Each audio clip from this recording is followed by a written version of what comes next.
al tutorial que t'explicarà com fer cerques bàsiques en International Medieval Bibliography, una bibliografia de l'edat mitjana europea, de l'Orient Mitjà i del nord d'Àfrica, des de l'any 300 al 1500, amb milers de referències que inclouen articles de revistes, actes de congressos, etc.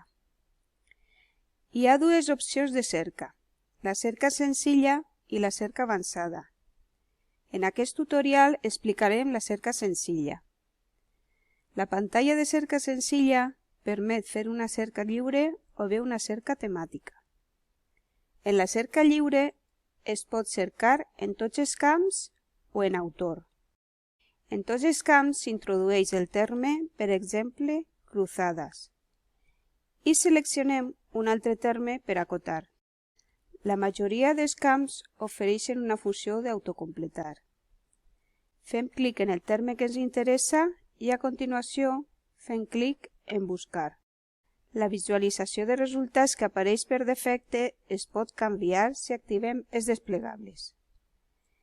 I per descomptat, els resultats s'hi poden descarregar o imprimir.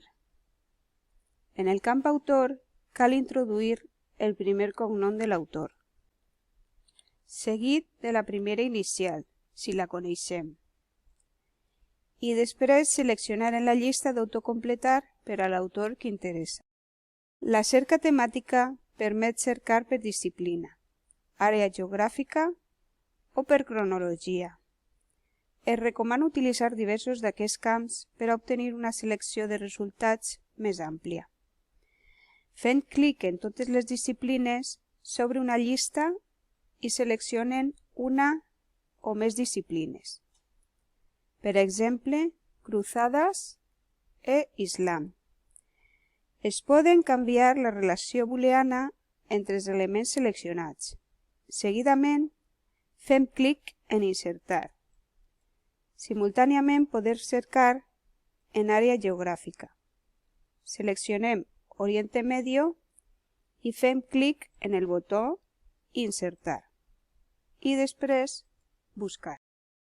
Fins ací l'explicació de com funciona la cerca bàsica en International Medieval Bibliography. Esperem que us hagi sigut d'utilitat. Gràcies per la vostra atenció.